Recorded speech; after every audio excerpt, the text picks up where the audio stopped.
Hello everyone. सो हम लोग करने वाले हैं केमिस्ट्री की हमारी सीरीज चल रही है। पहला चैप्टर जिन्होंने नहीं देखा है वो पहले आपके पीडीएफ पे जा सकते हैं। तो जिन लोगों ने पहला चैप्टर नहीं देखा है atomic structure and radio activity, वो प्लेलिस्ट में पहले लेक्चर्स पे जाएंगे जिसमें हम लोगों ने डाल्टन की एटॉमिक थ्योरी, एटॉमिक मॉडल और characteristic of atom, proton neutron electron क्या होते हैं, कहाँ पाए जाते हैं, स्ट्रक्चरल फीचर क्या होता है और संयोजकता क्या होती है, ऑक्टेट नंबर क्या होता है, मॉलिक्यूलर मास क्या होता है, अवागाद्रो संख्या क्या होती है, इसके बारे में पढ़ा था। ठीक है। And little more about radio activity. Now हमारा हम पढ़ेंगे फिजिकल एंड केमिकल चेंजेस के बारे में। ठीक, तो शुरू करते हैं। चलो।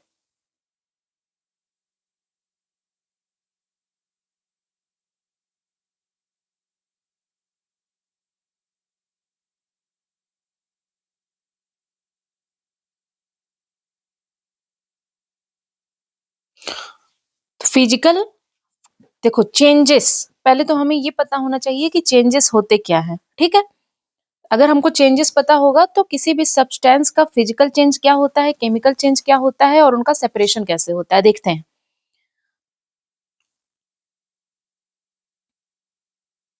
देखो चेंजेस क्या होता है। देखो हम प्राय अपने जीवन में देखते हैं कि हमारे आसपास चेंज हो रहे हैं। कैसे? आप जैसे घर में अगर मम्मी दही जमाती होंगी तो आप देखते होंगे कि दूध से दही दही बन रहा है, वो एक क्या है, चेंज है। समुद्र के किनारे पानी से जो है साल्ट का बनना समुद्री जल से, वो क्या है, एक चेंज है। इसी प्रकार से अगर मोमबत्ती पिघल जा रही है तो वहां भी आप एक चेंज देख रहे हो, तो ये सब क्या है, चेंज है। ठीक है। दूध का खट्टा होना भी क्या है, चेंज है। तो ये चेंज है, लेकिन अगर एग्जाम में ये आ गया कि कौन सी फिजिकल चेंज है और कौन सा केमिकल चेंज है। फिजिकल चेंज का मतलब हो गया भौतिक परिवर्तन। ठीक है। हिंदी मीडियम वाले देखते रहे, उनको समझ में आएगा। तो देखो फिजिकल चेंज में हम कैसे जानेंगे कि कोई भी फिजिकल चेंज कैसे हो रहा है। फिजिकल चेंज हमको पता करने के लिए ये पता होना चाहिए कि फिजिकल प्रॉपर्टीज क्या होती हैं। तो फिजिकल प्रॉपर्टी जो चीज हम ऑब्जर्व कर सकते हैं, जैसे आप कहते हो कि इस इंसान का फिजिक नहीं अच्छा है, तो इसका मतलब कोई मोटा या पतला है तो आप बोलते हो ना उसका फिजिक नहीं अच्छा है। ये तो आपको नहीं पता कि उसको कौन सी बीमारी है या कौन सा केमिकल कंपोजिशन है अंदर। तो जिस चीज को हम ऑब्जर्व करते हैं या डिस्क्राइब करते हैं वो फिजिकल प्रॉपर्टी होती है। जैसे कलर, आप ऑब्जर्व किए ये चीज नीली है, लाल है, ये फिजिकल हो गया। हार्डनेस, किसी भी चीज की जो कठोरता होती है। फर्मनेस, ठीक, किसी भी चीज की जो फ्लूइडिटी होती है। ठोस, द्रव्य, गैस, सॉलिड, लिक्विड, ये फिजिक फ्लूइडिटी जो है फिजिकल चेंज को बता रहा है। डेंसिटी, घनत्व जो है वो आपका फिजिकल फिजिकल प्रॉपर्टी है। मेल्टिंग पॉइंट फिजिकल प्रॉपर्टी है। बॉइलिंग पॉइंट फिजिकल प्रॉपर्टी, ये सब क्या है, फिजिकल प्रॉपर्टी है। और अगर इन प्रॉपर्टीज में चेंज हो रहा है तो हम कहेंगे कि ये चेंज कैसा है, फिजिकल चेंज है। तो देखो फिजिकल चेंज हम कैसे पता करेंगे, पहले तो हमको फिजिकल प्रॉपर्टी पता होनी चाहिए। And if there is a difference, अगर चेंज हो रहा है फिजिकल प्रॉपर्टी में, then they this is physical change. तो फिजिकल चेंज में एक चीज हमें याद रखनी है, without any change in the composition of substance. जो हमारा सब्सटेंस है, जो हमारा एलिमेंट है, कंपाउंड है, उसके कंपोजिशन में कोई परिवर्तन नहीं होगा और उनका केमिकल जो नेचर है वो भी नहीं बदलेगा। हम देखते हैं कैसे। देखो for example change of water into ice physical change है। कैसे? ये कह रहा है कि पानी जो है अगर बर्फ में बदल रहा है तो वो एक फिजिकल चेंज है। क्यों? पानी जब बर्फ में बदल रहा है तो देखो पानी, वाटर का फार्मूला क्या है, H2O। ठीक है। आइस, आइस को भी हम H2O ही लिखते हैं। तो क्या पानी बर्फ में बदला तो पानी एक, जो उसकी अवस्था थी, एक स्टेट से वो दूसरे स्टेट में चला गया, लेकिन क्या फॉर्मूला बदला? दोनों ही स्टेट में H2O है। क्या उसका कंपोजिशन बदला? नो। और क्या केमिकल, क्या पानी की जो प्रॉपर्टी है या आइस की है वो अलग है, केमिकल कंपोजिशन में चेंज है? नो। यहाँ भी H2O है, यहाँ भी H2O है, उनका केमिकल नेचर नहीं बदल रहा है। तो इट इज फिजिकल चेंज। ठीक है। चूंकि जो आपके आइस वाटर या वेपर हैं वो डिफरेंट होते हैं, लेकिन फिजिकल प्रॉपर्टीज डिफरेंट दिखाते हैं, लेकिन केमिकली दीज आर सिमिलर। अब फिजिकल चेंज का एक एग्जांपल होता है क्रिस्टलाइजेशन। क्रिस्टलाइजेशन क्या होता है? अगर हम किसी भी सोल्यूशन से, कोई हमारा सोल्यूशन है, वहां से हमने किसी भी सॉल्यूशन से अगर हम सॉलिड कंपाउंड को निकालते हैं तो अ, वो जो हमारी प्रोसेस होती है उसे क्रिस्टलाइजेशन या क्रिस्टलीकरण कहते हैं, ठीक है? तो crystallisation is what kind of process? तो ये फिजिकल प्रोसेस है। ओके।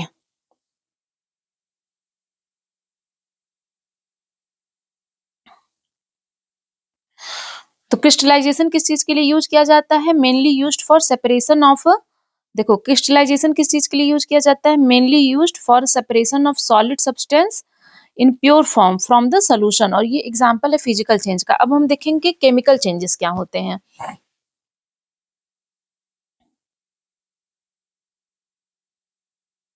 तो देखो, अगर किसी भी सब्सटेंस का कंपोजिशन, केमिकल कंपोजिशन चेंज होता है तो वो क्या होता है? केमिकल चेंज होता है। केमिकल कंपोजिशन कैसे चेंज होता है हमें पता चलेगा जब कोई सब्सटेंस है वो एक सब्सटेंस से दूसरा सब्सटेंस बन रहा है और एक केमिकल प्रॉपर्टीज उसकी चेंज हो रही है, तो वो केमिकल चेंज होगा। और जो रिएक्शन इस समय हो रहे हैं वो केमिकल रिएक्शन हो रहे हैं। जैसे जैसे फॉर एग्जाम्पल केमिकल चेंज में क्या हमने पढ़ा कि अगर केमिकल कंपोजिशन चेंज हो रहा है एक सब्सटेंस के एक्शन से, तो वो चेंज जो है वो केमिकल चेंज है। और केमिकल चेंज में क्या बदलेगा? केमिकल प्रॉपर्टीज बदलेगी मैटर की।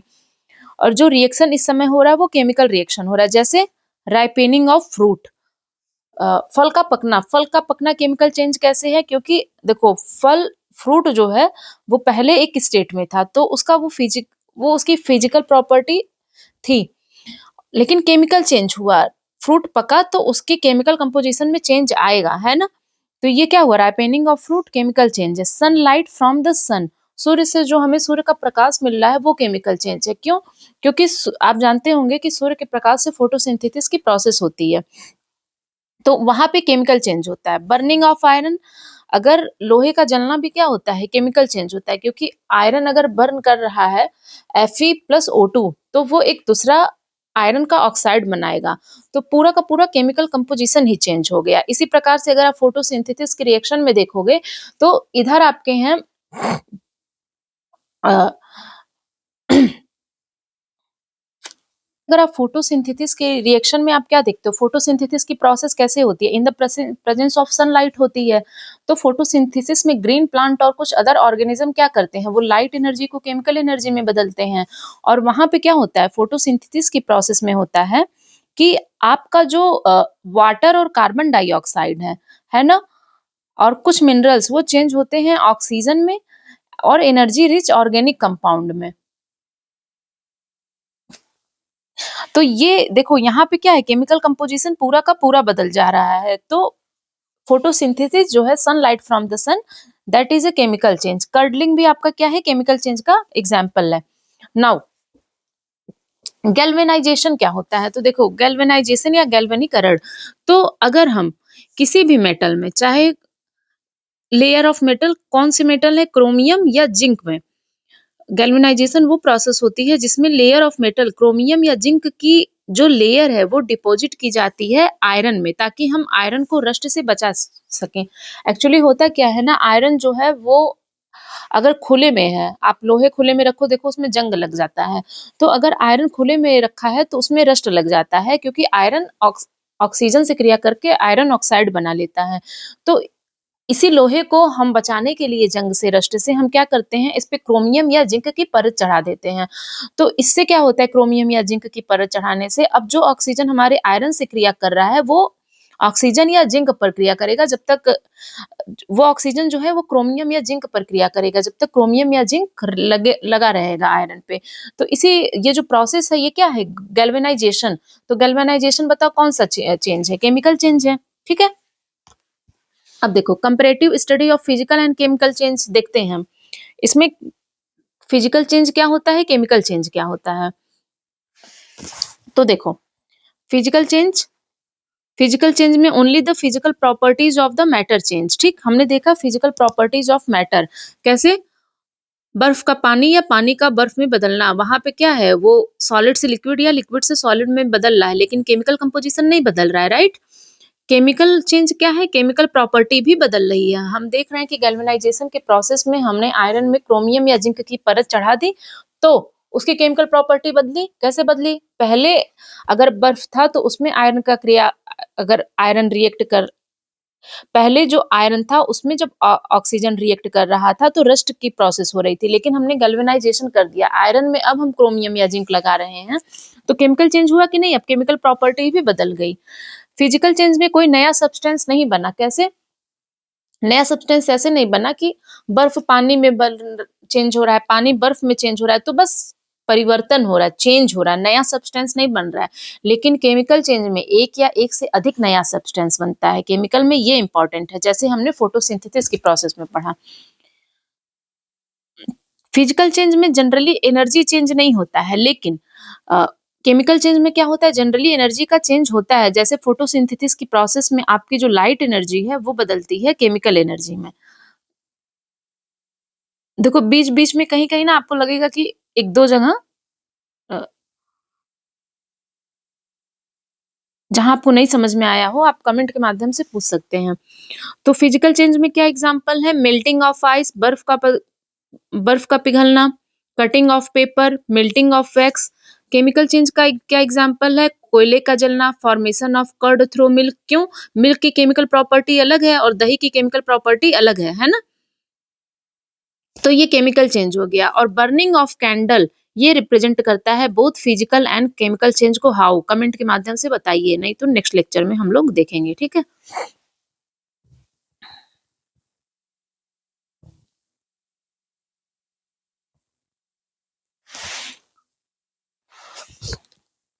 Now matter.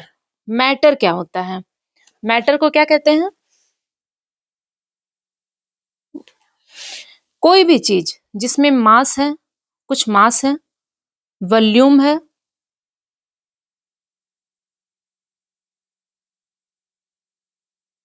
और फिजिकल रेजिस्टेंस है, इनर्सिया भी है, और हम उसको अपने सेंस ऑर्गन से रियलाइज कर सकते हैं, ये होता है मैटर। ठीक है। और देखो हर एक इंडियन फिलोसफर ने कहा कि जो हमारा मैटर है ना वो 5 बेसिक एलिमेंट से बना हुआ है। कौन से 5 बेसिक एलिमेंट? पंच तत्व। Air, earth, fire, sky and water, जो हम लोग बचपन में पढ़ते थे। क्लासिफिकेशन ऑफ मैटर, तो मैटर का हमने किया क्लासिफिकेशन। तो देखो पहला प्योर सब्सटेंस क्या होता है? प्योर सब्सटेंस ऐसा सब्सटेंस होता है जिसमें केवल एक single type of constituent particle होता है, उसे हम कहते हैं प्योर सब्सटेंस। जैसे गोल्ड, इसमें एक सिंगल टाइप का पार्टिकल होगा। वाटर सिंगल टाइप का कॉन्स्टिट्यूएंट पार्टिकल है। बेकिंग सोडा सिंगल टाइप का पार्टिकल है। तो ये प्योर सब्सटेंस हो गया।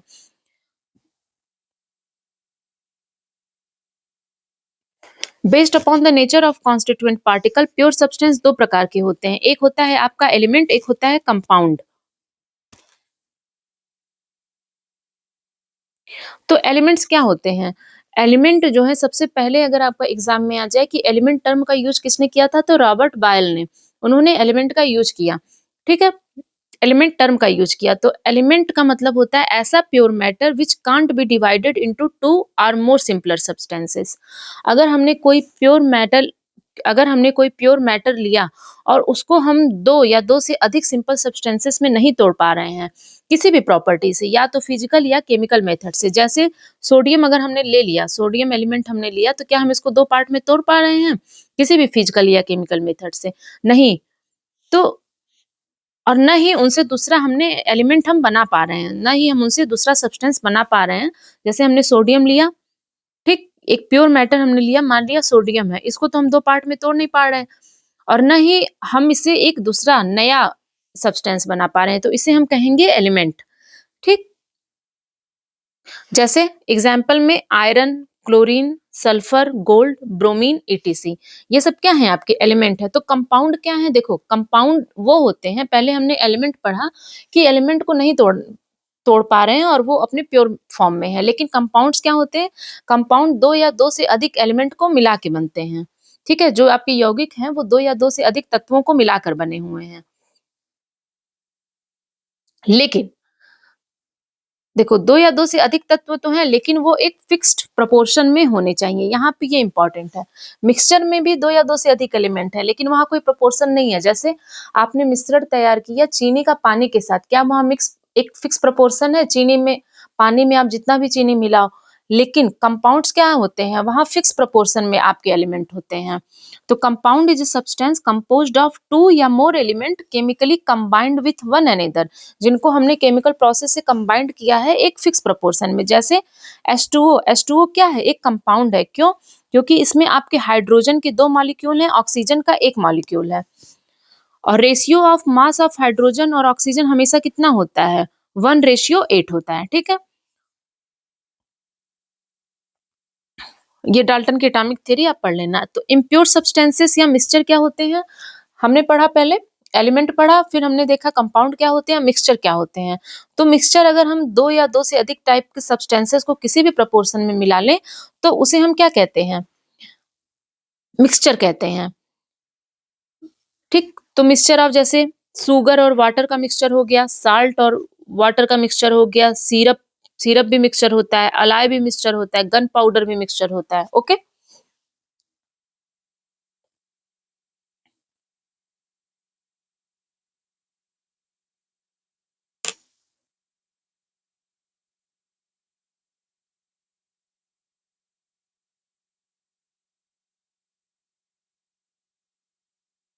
तो सॉल्यूशन, सॉल्यूशन क्या होता है, कोई भी होमोजीनियस मिक्सचर, होमोजीनियस मिक्सचर 2 या 2 से अधिक सब्सटेंसेस का सॉल्यूशन होता है। जैसे lemonade, soda water, salt solution, ये क्या है, एग्जाम्पल है सॉल्यूशन के। क्यों? क्योंकि साल्ट में क्या है, साल्ट जैसे आप जानोगे सोडियम क्लोराइड, कैल्शियम क्लोराइड, तो इसमें क्या है, 2 या 2 से अधिक सब्सटेंसेस है जिनका एक होमोजीनियस मिक्सचर मिला हुआ है। ठीक है, होमोजीनियस मतलब क्या होता है, समांगी मिश्रण मिला हुआ है।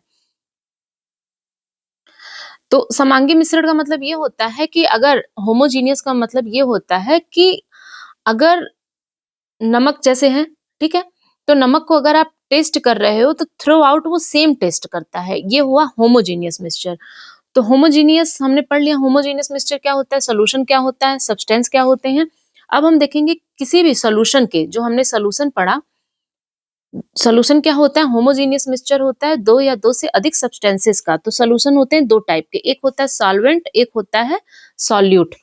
तो सॉल्वेंट क्या होता है, जो घोल रहा है, डिजॉल्विंग फेज, जैसे जो इसको कहते हैं विलायक, ये होता है विलय। तो सॉल्वेंट क्या होता है, डिजॉल्विंग फेज, जो यूजुअली जो कंपोनेंट है हमारे सॉल्यूशन में जो ज्यादा अमाउंट में प्रेजेंट होता है वो सॉल्वेंट कहलाता है।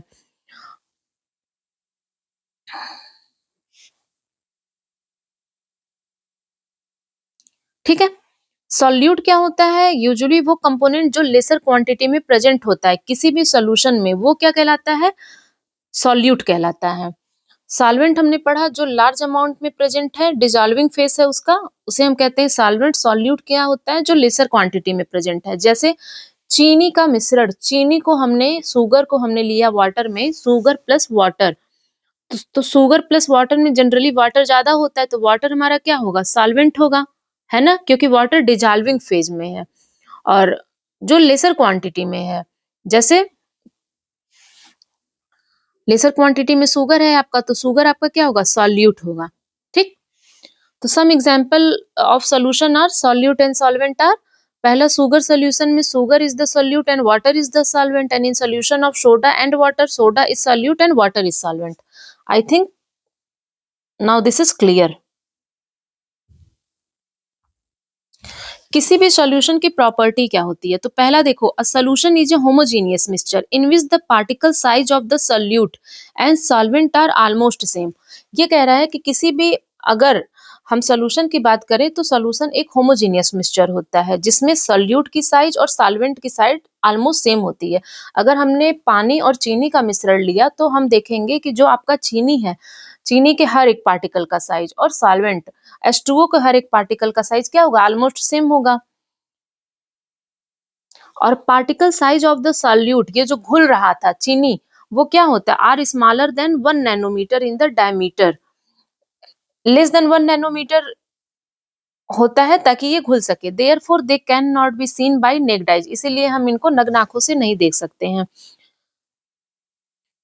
अब देखो सॉल्यूशन की एक प्रॉपर्टी और होती है, अगर ये कई एग्जाम में पूछा जा चुका है कि एक्चुअली सॉल्यूशन में क्या होते हैं, वेरी स्मॉल पार्टिकल साइज होते हैं, इसलिए वो अगर उनके ऊपर कोई प्रकाश की किरण डाला जाए तो वहां पे प्रकाश की किरण क्या होती है, स्कैटर नहीं होती है, ठीक है। सो पाथ ऑफ लाइट जो होता है किसी भी सोल्यूशन में विजिबल नहीं होता है, और एक सोल्यूशन क्या होता है, स्टेबल होता है। इसका मतलब ये होता है, सोल्यूशन में स्टेबल कहने का ये मतलब है कि अगर हम चीनी और पानी को मिला रहे हैं साथ में, तो जो सॉल्यूट पार्टिकल्स हैं वो सेटल डाउन नहीं होंगे, ठीक है। तो सोल्यूशन में जैसे हमने चीनी और पानी का घोल मिलाया, तो जो चीनी का घोल है वो सेटल डाउन नहीं होगा जब इसको अनडिस्ट्रीब्यूटेड छोड़ दिया जाए। अनडिस्टर्ब अगर हम छोड़ रहे हैं तो वो क्या है, वो नीचे नहीं बैठेगा। और सॉल्यूशन में एक चीज और है कि जो सल्यूट पार्टिकल है वो सॉल्यूशन से फिल्ट्रेशन टेक्निक से अलग नहीं किए जा सकते। आप मुझे चीनी और पानी का ही घोल मिलाओ और निकाल के दिखाओ पानी या चीनी को सेपरेट करके, ठीक है, फिल्ट्रेशन मेथड से।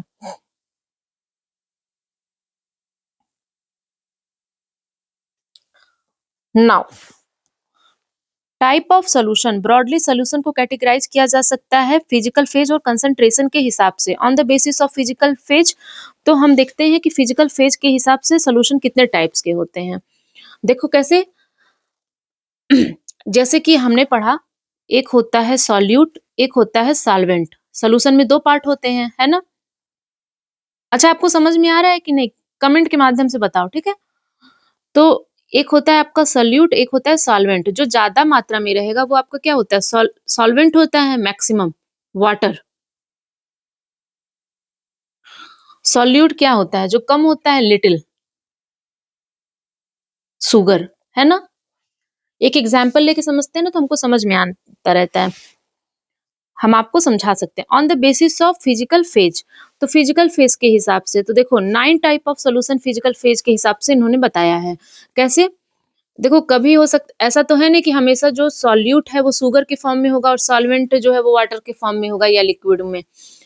तो पहला फॉर्म क्या हो सकता है, जब सॉल्यूट हमारा है वो लिक्विड स्टेट के फॉर्म में हो। कैसे, जब हमने सॉलिड को सॉलिड में मिक्स किया, ठीक है, जब हमने mixing of solid in solid किया, तो ये हमारा एक टाइप है। जैसे ब्रास, ब्रास क्या होता है, ब्रास में जो है जिंक होता है 30%, कॉपर होता है 60%। ब्रास एक अलाय है जिसमें जिंक आपका 30% होता है, कॉपर 60% होता है। तो यहाँ पे हमने सॉलिड को सॉलिड में मिक्स किया, चूंकि जिंक और कॉपर क्या है, सॉलिड है, तो ये भी सोल्यूशन है।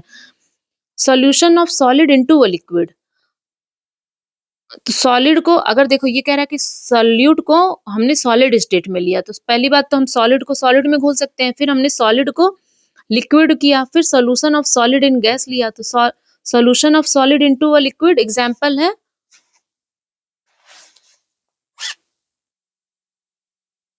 तो देखो पहले तो इसमें ये था कि सॉल्यूशन हमने सॉल्यूट को लिया था सॉलिड स्टेट में, ठीक है। तो अगर सॉल्यूट हमारा सॉलिड स्टेट में है तो सॉल्वेंट क्या हो सकता है, सॉलिड हो सकता है, लिक्विड हो सकता है, गैस होता है। तो हमने एक एक एग्जांपल ले लिए थे, जैसे solution of solid in gas. तो स्मोक, स्मोक क्या होता है, सॉल्यूशन होता है कार्बन का एयर में, ठीक है।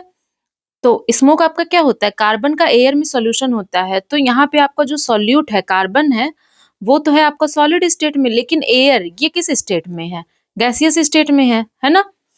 And when solute is in liquid state, और अगर आपका सॉल्यूट लिक्विड स्टेट में है तो लिक्विड, एक बार लिक्विड आपका सॉलिड में रहेगा, एक बार लिक्विड लिक्विड में रह सकता है, और लिक्विड गैस में रह सकता है। तो इसके लिए हम देखेंगे solution of a liquid into solid. जैसे जेली, जेली आपका क्या होता है, जेली इज अ सोल्यूशन जो लिक्विड का सॉलिड में सोल्यूशन होता है।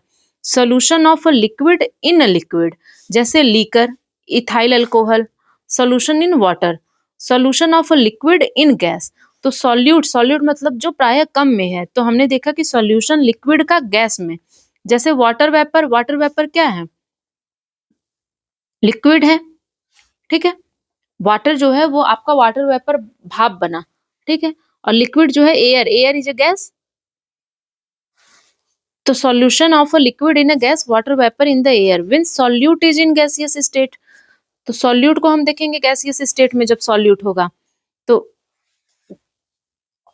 सॉल्यूट हमारा गैसियस स्टेट में कब है, तो अगर आपका सॉल्यूट गैसियस स्टेट में है तो पहला solution of gas into liquid हो सकता है, solution of gas into solid हो सकता है, इनटू लिक्विड हो सकता है, इनटू गैस हो सकता है।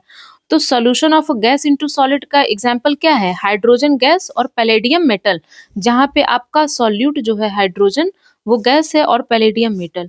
Solution of gas into liquid जैसे सोडा वाटर, तो सोडा वाटर में सॉल्यूशन किसका है? गैस का है लिक्विड में, ठीक है। लिक्विड यहाँ पे क्या है? सोडा वाटर, तो इसमें गैस मिला हुआ है और लिक्विड इसमें क्या है? वाटर है। Solution of gas in gas जैसे एयर, तो एयर क्या है? एयर इज मिक्सचर दो कंपोनेंट का, ऑक्सीजन और नाइट्रोजन का बेसिकली। तो एयर क्या है? आपका सॉल्यूशन है गैस का गैस में, जहाँ पे आपका सॉल्यूट भी गैस है और सॉल्वेंट भी गैस है। बेसिस ऑफ कंसंट्रेशन, कंसंट्रेशन के हिसाब से सॉल्यूशन हमारे 3 प्रकार के होते हैं: dilute solution, concentrated solution, saturated solution. मतलब डाइल्यूट का मतलब हो गया आपका तनु विलयन, कंसंट्रेटेड का मतलब हो गया आपका सांद्र विलयन, सैचुरेटेड का मतलब हो गया संतृप्त विलयन।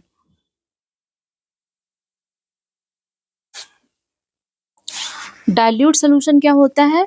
तनु विलयन आपका क्या होता है? ऐसा सॉल्यूशन जिसमें अमाउंट ऑफ सॉल्वेंट, ऐसा सॉल्यूशन जिसमें सॉल्वेंट जो होता है वो मच मोर देन होता है ऑफ द सॉल्यूट से। सॉल्यूट याद करो क्या था? सॉल्यूट वो था जो कम मात्रा में था, इन लेस क्वांटिटी, है ना। चीनी और पानी का अगर हम मिश्रण बना रहे थे तो वहां पे चीनी क्या था? सॉल्यूट का काम कर रहा था और पानी सॉल्वेंट का काम कर रहे थे। तो ऐसा सॉल्यूशन जिसमें सॉल्वेंट जो है मच मोर क्वांटिटी में हो और सॉल्यूट क्या हो? कम मात्रा में हो, तो वो होता है डाइल्यूट सॉल्यूशन। कंसंट्रेटेड सॉल्यूशन क्या होता है? अब आप कोई भी डाइल्यूट सॉल्यूशन का एग्जाम्पल बताओ जहां पे आपका जो है सॉल्वेंट ज्यादा है और सॉल्यूट कम है। कंसंट्रेटेड सॉल्यूशन क्या होता है? इसका उल्टा, डाइल्यूट का उल्टा कंसंट्रेटेड, जहां पे आपका जो सॉल्वेंट है जो आपका ज्यादा वाला है वो कम मात्रा में है या इक्वल हो टू दैट ऑफ सॉल्यूट के। कंसंट्रेटेड सॉल्यूशन में क्या होगा? जहां पे आपका जो सॉल्वेंट है वो या तो कम हो या सॉल्वेंट सॉल्यूट के बराबर हो, मतलब सॉल्यूट यहाँ पे ज्यादा होगा। डाइल्यूट में क्या था? आपका सॉल्वेंट ज्यादा था सोल्यूट से, कंसंट्रेटेड में आपका सॉल्यूट ज्यादा होगा सॉल्वेंट से, ठीक है। सैचुरेटेड सॉल्यूशन क्या होता है? सैचुरेटेड सॉल्यूशन का ये मतलब होता है, कंसीडर फॉर एग्जांपल कि अगर हम जो है हमने लिया पानी 1 लीटर और उसमें हम चीनी का घोल मिला रहे हैं। चीनी का घोल हमने मिलाया, 10 ग्राम चीनी, 20 ग्राम चीनी, 500 ग्राम चीनी, 1 किलो चीनी, 2 किलो चीनी, 3 किलो चीनी, 10 किलो चीनी। लेकिन एक स्टेज ऐसी आएगी जब उस पानी में चीनी मिलना बंद कर देगा और हम इस स्टेज को और इस सोल्यूशन को कहेंगे सैचुरेटेड सोल्यूशन। तो सैचुरेटेड सोल्यूशन ऐसा सोल्यूशन होता है जिसमें no more solute can be dissolve, उसी कांस्टेंट टेम्परेचर पे, ठीक है। हमने टेम्परेचर कांस्टेंट रखा है और इस सोल्यूशन को क्या कहेंगे? Saturated solution.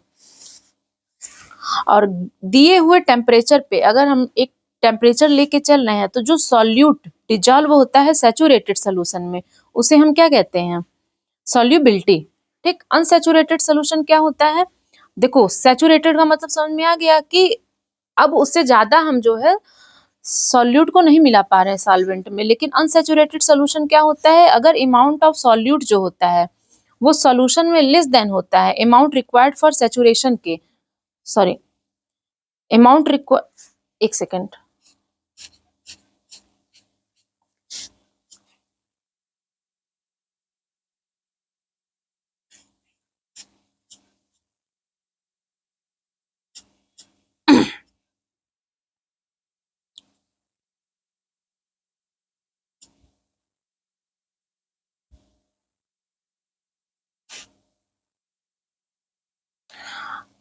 तो हम यहाँ पे क्या देख रहे थे? देखो अनसैचुरेटेड सोल्यूशन हमने देखा, तो अनसैचुरेटेड में क्या है कि अमाउंट ऑफ जो सॉल्यूट है किसी भी सोल्यूशन में लेस देन होता है अमाउंट रिक्वायर्ड फॉर सैचुरेशन की, तो solution is called unsaturated solution, ठीक है।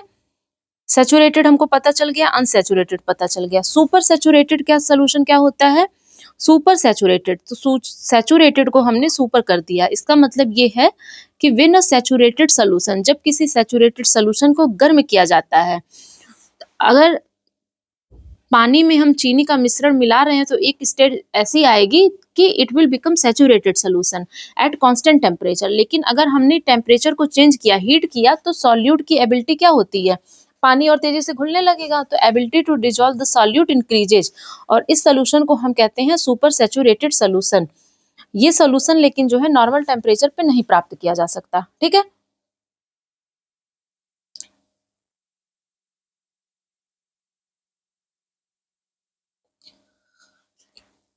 कंसंट्रेशन, सांद्रता, वेरी इंपॉर्टेंट क्वेश्चन, हर बार एग्जाम में पूछा जाता है। किसी भी सॉल्यूशन का कंसंट्रेशन क्या होता है?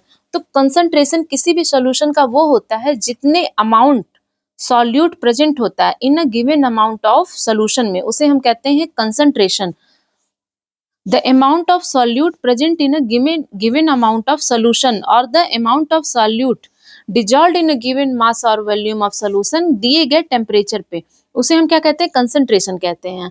मतलब दिए गए सॉल्यूशन में, हमारे सॉल्यूशन में देखो, सॉल्यूशन में दो कंपोनेंट होता है, एक होता है सॉल्यूट, एक होता है सॉल्वेंट। तो हमारा जितना जो सॉल्यूट प्रेजेंट होता है पूरे सोल्यूशन में, उसे हम कहते हैं कंसंट्रेशन। तो कंसंट्रेशन क्या होता है? Mass of solute divided by mass और वॉल्यूम ऑफ द सॉल्यूशन। ठीक है। तो कंसंट्रेशन क्या होता है? पहला तो हम इसको मास बाय मास निकाल सकते हैं कि जितना सॉल्यूट प्रेजेंट है, वो देखो सॉल्यूट का हम मास भी ले सकते हैं, वॉल्यूम भी ले सकते हैं। सॉल्यूशन का मास या वॉल्यूम हो सकता है। तो अगर हम मास बाय मास परसेंटेज निकाल रहे हैं, इसका मतलब सॉल्यूट को हमने मास में लिया, सॉल्वेंट को मास में लिया। तो mass of solute divided by mass of solution into 100।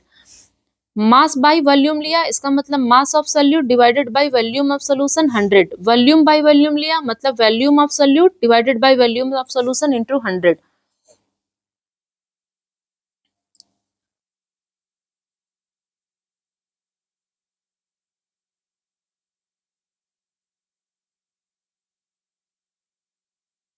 Suspension, suspension क्या होता है? अब हम बात कर रहे हैं सस्पेंशन की। सस्पेंशन क्या होता है? तो सस्पेंशन क्या होता है? हेट्रोजीनियस मिक्सचर होता है। देखो सॉल्यूशन में हमने पढ़ा था सॉल्यूशन होमोजीनियस मिक्सचर होता है। इसका मतलब जो है हमारा जो सॉल्यूट है वो यूनिफॉर्मली डिस्ट्रीब्यूटेड है थ्रू आउट द सॉल्वेंट। लेकिन सस्पेंशन क्या है? हेट्रोजीनियस मिक्सचर है। इसका मतलब ये है कि जो सॉल्यूट पार्टिकल हैं वो डिजॉल्व नहीं हो रहे हैं, लेकिन वो सस्पेंडेड हैं थ्रू आउट द, जिस मीडियम में वो सस्पेंडेड है। ठीक है। तो वो सस्पेंडेड है जिस मीडियम में है, उस मीडियम में। और साइज ऑफ जो हमारा पार्टिकल सस्पेंडेड है उसकी साइज होनी चाहिए 10⁻⁻8 और 10⁻⁻4 और मोर। तो सस्पेंस देखो, सॉल्यूशन में हमने देखा था सॉल्यूशन नीचे होमोजीनियस मिक्सचर जहां पे सॉल्यूट पार्टिकल डिजॉल्व हो रहे थे। लेकिन सस्पेंशन में क्या है? हेट्रोजीनियस मिक्सचर है और सॉल्यूट पार्टिकल डिजॉल्व नहीं हो रहे हैं। For example mixture of sand in water.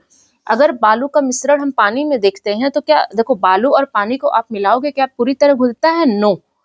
यहाँ पे बालू आपका जो है वो सॉल्यूट का काम कर रहा है, वाटर जो है सॉल्वेंट का काम कर रहा है, लेकिन बालू पानी में नहीं मिलता है। It is a suspension. Mixture आपने दो टाइप के पढ़े, एक था होमोजीनियस मिक्सचर, एक था हेट्रोजीनियस। होमोजीनियस बता रहा था कि हम सोल्यूशन है, हेट्रोजीनियस बता रहा है कि हम सस्पेंशन है। और डर्टी वाटर ऑफ रिवर, पानी का जो गंदा वाटर होता है वो क्या होता है? पूरा कहीं डर्टी वाटर है कहीं साफ है, तो क्या होता है? सस्पेंशन। किसी भी फैक्ट्री के चिमनी से जो स्मोक निकल रहा है, that is example of suspension. Some important property suspension की क्या होती है? याद करो, हमने जब हम पढ़ रहे थे सॉल्यूशन तो उसमें हमने क्या प्रॉपर्टी पढ़ी थी? पहला था कि सॉल्यूशन इज होमोजीनियस। लेकिन सस्पेंशन क्या है? Suspension is heterogeneous. क्यों? क्योंकि यहाँ पे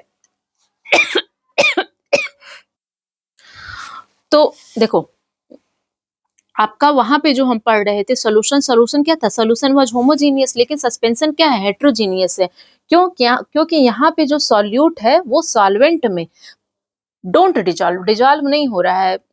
कैसे हमने देखा डिजॉल्व नहीं हो रहा है? अगर हमने बालू और पानी का मिश्रण लिया तो हम देख रहे हैं कि बालू जो है वो पानी में डिजॉल्व नहीं हो रहा है। पहला, it is heterogeneous. Suspension particle can be seen by naked eyes. कैसे? याद करो, सॉल्यूशन में हमने क्या पढ़ा था? सॉल्यूशन में लिखा हुआ था कि suspension particle can't be seen by naked eyes. कैसे? अगर हमने चीनी को मिलाया पानी में तो क्या हम इसको नग्न आंखों से देख पा रहे हैं? नहीं। लेकिन बालू को पानी में मिलाया तो आप देख ले रहे हो। सस्पेंशन पार्टिकल स्कैटर करते हैं beam of light passing through it. अगर हम एक सूर्य की किरण इसमें डालते हैं, बीम ऑफ लाइट, कोई भी प्रकाश की लाइट डालते हैं, तो हम देखते हैं कि ये मिक्स इट पाथ विजिबल। तो यहाँ पे जो लाइट है वो स्कैटर करती है। सॉल्यूट पार्टिकल क्या होते हैं, सेटल डाउन होते हैं सस्पेंशन में। जैसे बालू और पानी के मिश्रण में जो बालू है वो क्या होगा, नीचे आ जाता है कुछ देर बाद। When a suspension is left undisturbed, बालू और पानी का आप मिश्रण लाओ, घर पे थोड़ा सा बालू थोड़ा सा पानी मिलाओ, जिसको नहीं समझ में आ रहा है देखो कि बालू और पानी को मिलाने के बाद जो बालू है वो नीचे धंसा हुआ रह जाता है। इसका मतलब सस्पेंशन क्या है, अनस्टेबल है, और उसको हम सेपरेट करते हैं from the mixture by filtration process. Filtration process से जो है सस्पेंशन में मिक्सचर से जो है सस्पेंशन अलग किया जा सकता है। कोलाइडल सोल्यूशन, कोलाइडल सोल्यूशन क्या होता है, कोलाइड या कोलाइडल सोल्यूशन जो होता है वो ऐसा मिक्सचर होता है जो एक्चुअली हेट्रोजीनियस होता है। पहला, वास्तव में हेट्रोजीनियस, बस अपीयर हो रहा है होमोजीनियस। होमोजीनियस क्यों अपीयर हो रहा है, क्योंकि जो इसके पार्टिकल है ना वो यूनिफॉर्मली डिस्ट्रीब्यूटेड है थ्रू आउट द सोल्यूशन। जैसे कोलाइडल सोल्यूशन में देखो, कोलाइडल सोल्यूशन जो है वो है एक्चुअली में हेट्रोजीनियस, लेकिन वो अपीयर क्या हो रहा है, होमोजीनियस। कैसे, पहले इसमें जो डिस्पर्स पार्टिकल है, जो इसमें पार्टिकल डिस्पर्स हो रहा है किसी मीडियम में, उसकी साइज होनी चाहिए 10⁻⁵ into 10⁻⁷ metre. For example milk, blood, ink, ETC. Milk, blood, ink, ये सब क्या है, आपके कोलाइडल सोल्यूशन के एग्जाम्पल हैं। कोलाइडल सोल्यूशन के बारे में हमने आपको ये बताया कि एक्चुअली में the colloidal solution is heterogeneous, लेकिन ये अपीयर हो रहा है होमोजीनियस, क्योंकि जो पार्टिकल हैं वो क्या है, यूनिफॉर्मली स्प्रेड आउट है, लेकिन पार्टिकल घुल नहीं रहे हैं, इसलिए ये हेट्रोजीनियस है। तो हम देख रहे हैं कि कोलाइडल सोल्यूशन में दो पार्ट होते हैं। जिस तरीके से हम लोग सोल्यूशन में पढ़ा था कि सोल्यूशन में एक सॉल्यूट होगा और एक सॉल्वेंट होगा, उसी प्रकार से कोलाइडल में होंगे दो फेजेज। कौन से दो फेज होते हैं कोलाइडल में, नाउ सी। एक होता है डिस्पर्स फेज और एक होता है डिस्पर्सन मीडियम। तो जैसे हम लोग सॉल्यूशन में सॉल्यूट और सॉल्वेंट देख रहे थे, उसी प्रकार से आपका कोलाइडल जो सॉल्यूशन है वहां पे आपके दो फेजेस होंगे, एक होगा डिस्पर्स फेज और एक होगा आपका डिस्पर्सन मीडियम। देखो डिस्पर्स फेज क्या होता है, वो ऐसा फेज जिसमें जो मैटर क्या होता है, डिस्पर्स होता है या डिस्ट्रीब्यूटेड होता है, उसे हम कहते हैं डिस्पर्स फेज। जैसे कि सॉल्यूट, सॉल्यूशन में सॉल्यूट क्या होता है, डिस्पर्स होता है ना। डिस्पर्सन मीडियम क्या होता है, जिस मीडियम में पार्टिकल डिस्पर्स होते हैं, कॉन्टिन्यूअस फेज होता है, उसे हम कहते हैं डिस्पर्सन फेजियम। डिस्पर्सन मीडियम, तो the continuous phase in which particles of other matter are dispersed is called dispersion medium. For example solvent. Colloidal solution के एग्जाम्पल क्या होते हैं, ये कई बार बहुत सारे एग्जाम पे पूछा जा चुका है। जैसे अगर आपसे ये पूछा जाएगा कि क्या एरोसोल जो है वो कोलाइडल सॉल्यूशन है, हाँ है, एरोसोल कोलाइडल सॉल्यूशन है। कैसे है, एरोसॉल में देखो कोलाइडल सॉल्यूशन हमने देखा कि हमको वो लगेंगे कि क्या है, होमोजीनियस है, बट एक्चुअल में वो हेट्रोजीनियस है। तो कोलाइडल सॉल्यूशन में हमने देखा, पहला एक एग्जांपल होता है एरोसोल का। एरोसोल कोलाइडल सॉल्यूशन है जिसमें जो लिक्विड है, फेज उसका है क्या है, डिस्पर्स फेज, और डिस्पर्सिंग मीडियम क्या है, गैस, जिसमें जो आपका लिक्विड है वो गैस में फैला हुआ है। डिस्पर्सिंग मीडियम क्या होता है, कंटिन्यूअस होता है ना। तो लिक्विड का जो गैस में मिश्रण है वो है आपका कोलाइडल सॉल्यूशन। सॉलिड, अब देखो एरोसॉल सॉलिड, जहाँ पे फेज सॉलिड होता है और डिस्पर्सिंग मीडियम गैस भी हो सकता है। तो पहले हमने देखा कि एरोसॉल में डिस्पर्स फेज लिक्विड हुआ और मीडियम गैस हुआ, उसके एग्जाम्पल होंगे फॉग, क्लाउड्स, मिस्ट। दूसरा हमने एरोसॉल का एग्जाम्पल देखा जहाँ डिस्पर्स फेज सॉलिड हो सकता है और डिस्पर्सिंग मीडियम जो कंटिन्यूअस थ्रू आउट मीडियम है वो गैस हो सकता है। इसका एग्जाम्पल है स्मोक, ऑटोमोबाइल, एक्सहास्ट। तीसरा हमने देखा फोम, फोम में डिस्पर्स फेज क्या है, गैस, और डिस्पर्सिंग मीडियम लिक्विड, जैसे सेविंग क्रीम। तो सेविंग क्रीम क्या जो है कोलाइडल का एग्जाम्पल है, हाँ। अगर आपसे कोई ये पूछ ले कि सेविंग क्रीम कोलाइडल सोल्यूशन का एग्जाम्पल है, yes, shaving cream colloidal solution का एग्जाम्पल है, जहाँ पे हमारा जो डिस्पर्स फेज है वो गैस होता है और जो मीडियम है जिसमें वो थ्रो आउट है वो क्या होता है, लिक्विड। डिस्पर्सिंग मीडियम क्या होता है, कंटिन्यूअस फेज। इमल्सन, इमल्सन क्या है, emulsion is also kind of colloidal solution. जैसे ये देखो वेरी इंपॉर्टेंट, लिख लो, ये कई बार एग्जाम में पूछा जा चुका है। तो इमल्सन, इमल्सन यहाँ पे कोलाइडल सोल्यूशन के टाइप दिए हमने देखा, एरोसॉल, फोम, इमल्सन। ठीक, तो इमल्सन में डिस्पर्स फेज क्या है, लिक्विड है, डिस्पर्सिंग मीडियम लिक्विड है। जैसे जिसके एग्जाम्पल हो गए मिल्क, फेस, क्रीम। तो मिल्क, फेस और क्रीम क्या है, इमल्सन है, हाँ। ठीक, फिर हमने टाइप देखा सोल। सोल में क्या होगा, डिस्पर्स फेज क्या होगा, सॉलिड होगा, मीडियम क्या होगा, लिक्विड। जैसे milk of magnesia, milk of magnesia में जो है डिस्पर्स फेज होता है सॉलिड, और मीडियम जिसमें वो थ्रू आउट द फैला हुआ है, यूनिफॉर्मली जिसमें डिस्ट्रीब्यूटेड है, वो क्या है, डिस्पर्सिंग मीडियम। सॉरी, यूनिफॉर्मली नहीं, जो मीडियम कंटिन्यूअसली थ्रू आउट है उस मीडियम को हम क्या कहते हैं, डिस्पर्सिंग मीडियम कहते हैं। फिर कोलाइडल सोल्यूशन का एक टाइप हो गया फोम। फोम के लिए जो डिस्पर्स फेज है वो गैस है, मीडियम क्या है, सॉलिड है। इसके एग्जाम्पल हो जाएंगे foam, rubber, spongy, pumice. Now the type another type of now the another type is gel, जिसमें आपका जो डिस्पर्स फेज है वो है लिक्विड और डिस्पर्सिंग मीडियम क्या है, सॉलिड। फॉर एग्जाम्पल जेली, चीज, butter. Another type of colloidal solution is solid sol, जिसमें आपका फेज भी सॉलिड है एंड मीडियम भी सॉलिड है, जिसके एग्जाम्पल है gem stone, milky glasses. Name of colloidal solution based होते हैं name of the disperse phase and the dispersion medium, जो ऊपरी कि कौन सा फेज है कौन सा मीडियम है। अगर देखो फॉग एरोसॉल का एग्जाम्पल है, लेकिन फेज लिक्विड होना चाहिए, मीडियम क्या होना चाहिए, गैस होना चाहिए, तो वो ये कह रहा है। अब कोलाइडल सोल्यूशन की प्रॉपर्टी, तो कोलाइडल सोल्यूशन की कुछ प्रॉपर्टी ये है, क्या होते हैं कोलाइडल। पहला, कोलाइड क्या होता है, हेट्रोजीनियस मिक्सचर होता है, ठीक। और किसी भी कोलाइड के जो पार्टिकल्स होते हैं उनका साइज इतना छोटा होता है कि वो too small to be individually seen by naked eyes. वो किसी भी कोलाइडल सोल्यूशन के कोलाइड का पार्टिकल जो होता है इतना छोटा होता है कि हम उसे नेक्ड आइज से नहीं देख सकते। कोलाइड्स लेकिन छोटा तो होता है कि हम उसे नेक्ड आइज से नहीं देखते, लेकिन वो इतने बड़े होते हैं कि अगर उसमें हम बीम ऑफ लाइट स्कैटर करें तो वो इसका पाथ विजिबल करते हैं। कोलाइड्स क्या होते हैं, क्वाइट स्टेबल होते हैं। पार्टिकल्स जो हैं वो कोलाइड में सेटल डाउन नहीं करते हैं। अगर किसी भी कोलाइड को लेफ्ट अनडिस्टर्ब किस कुछ देर के लिए किसी भी कोलाइड को छोड़ दिया जाए तो पार्टिकल उसमें सेटल डाउन नहीं करते हैं। Particles of a colloid can pass through filter paper, जो कोलाइड के पार्टिकल हैं वो फिल्टर पेपर से पास कर सकते हैं, इसीलिए जो कोलाइडर पार्टिकल है वो सेपरेट फिल्ट्रेशन मेथड से सेपरेट नहीं किया जा सकता है।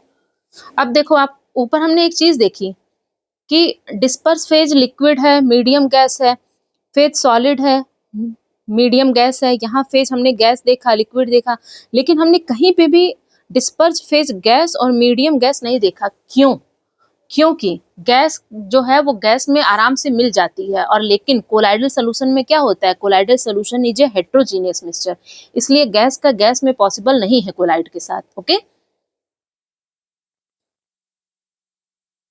तो the gas completely mixed with each other, so their mixture is always homogeneous and hence they don't form a colloidal solution।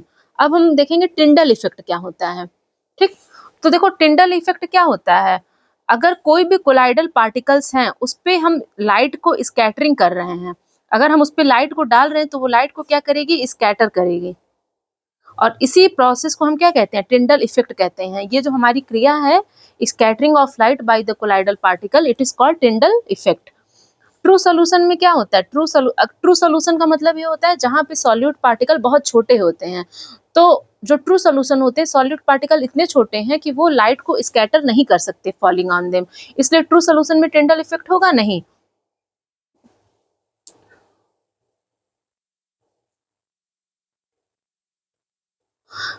लेकिन अगर हम कोलाइडल सोल्यूशन देख लें तो कोलाइडल सोल्यूशन में पार्टिकल इतने बड़े होते हैं कि वो लाइट को स्कैटर कर सकें, ठीक है।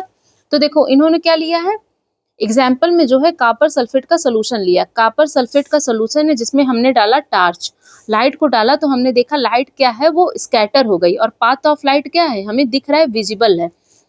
यहाँ पे इन्होंने लिया है कॉपर सल्फेट, सॉरी, इन्होंने पहले देखो कॉपर सल्फेट के सोल्यूशन में हमने टार्च से लाइट डाली, ठीक। कॉपर सल्फेट क्या है, ट्रू सोल्यूशन है।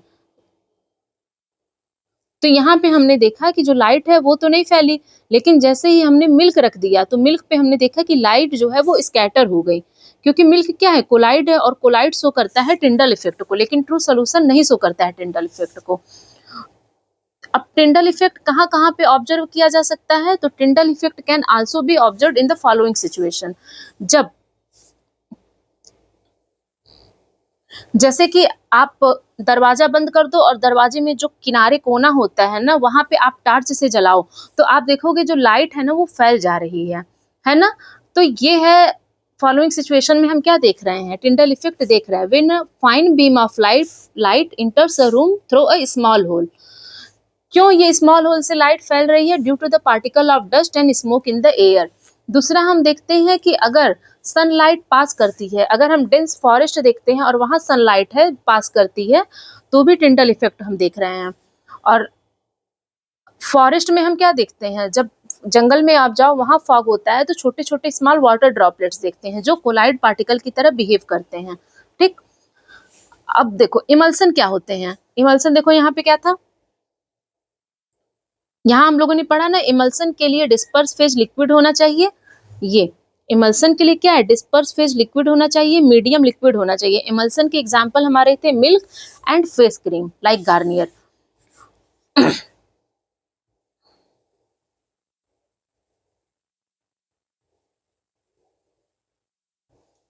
तो इमल्सन क्या होता है, ऐसा लिक्विड कोलाइडल सिस्टम जिसमें dispersion of finally divided liquid droplet disperse होता है एक अनदर लिक्विड में। जब दो इमिसिबल या पार्शियली मिसिबल लिक्विड को घोला जाता है, स्टिर किया जाता है, तो एक इमल्सन प्राप्त होता है। ठीक, इमल्सन हमने यहाँ पे देखा था कि इमल्सन क्या था, डिस्पर्स फेज भी लिक्विड होगा, मीडियम भी लिक्विड होगा, जैसे मिल्क और फेस आइसक्रीम। तो यहाँ पे वही इमल्सन को इसने फिर से बताया है।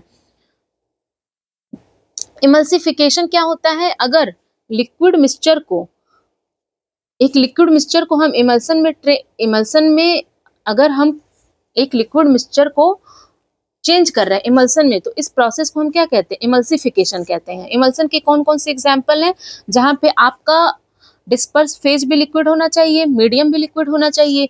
तो मिल्क क्या है, आपका एग्जांपल है इमल्सन का। मिल्क में जो डिस्पर्स फेज है वो भी लिक्विड होता है, जिसमें घुला होता है वो भी मीडियम जो है वो भी लिक्विड होता है। बटर क्या है, butter is also an example of emulsion. Cream भी जो है एग्जाम्पल है इमल्सन का। ये एग योक एग्जाम्पल है इमल्सन का। पेंट्स एग्जाम्पल है इमल्सन का। फेशियल क्रीम एग्जाम्पल है इमल्सन का। पेस्टिसाइड क्या है, एग्जाम्पल है इमल्सन का।